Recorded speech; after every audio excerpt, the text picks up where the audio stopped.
Hello world, welcome back to the Razor RC, and we've got the Team Associated Rival MT8 in front of us, and I want to talk about some tips to get the most out of your Team Associated Rival MT8. We got 5 tips we're going to give to you. Hopefully this helps you out if you buy one of these, because there are a few little weird things about this truck that I think are not totally obvious just when you buy it. So first tip is these blasted hex covers or axle covers or whatever you want to call them. They cover the axles, they cover the hex, so there's no way to even remove your wheel until you remove these. They are threaded here on the back, as you can see. I didn't know that when I bought this, so I was trying to remove these and I was just trying to pry it off with like some screwdrivers and stuff.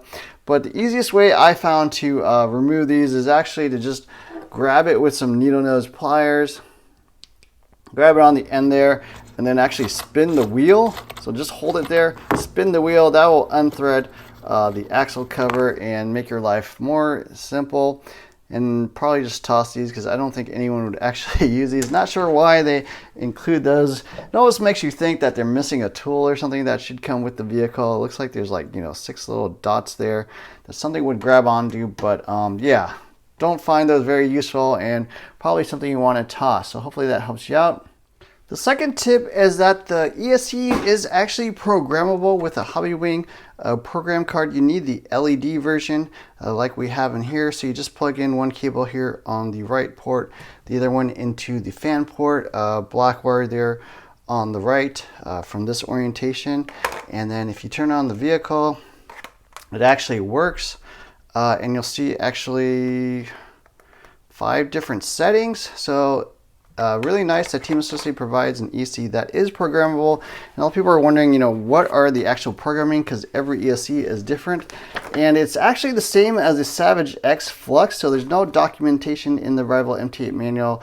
But if you take a look at this manual, the Savage X Flux from HPI, it's the exact same thing. So I'll show you right there. It's 1 through 5 and up to 9 different settings on each thing. So 1 is running mode.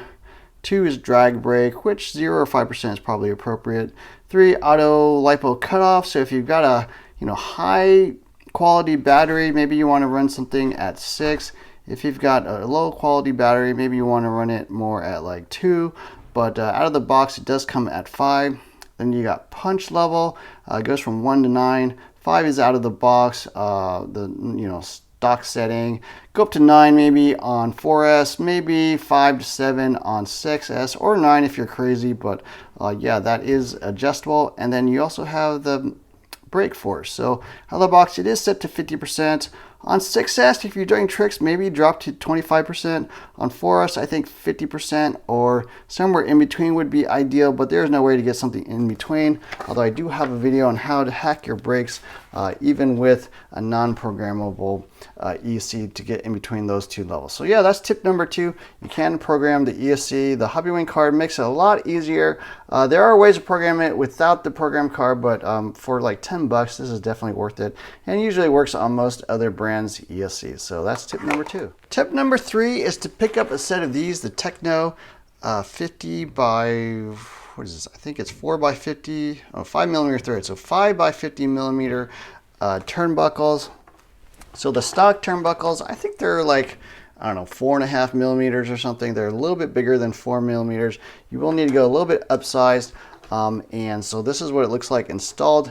It looks thinner, but it actually flares out on the end like this. Much higher quality metal from Techno. The stock MT8 links are pretty cheap. You've probably seen a lot of people break these, bend these on their car, and I had the same problem even jumping this about 10 feet high doing a double backflip. They did break.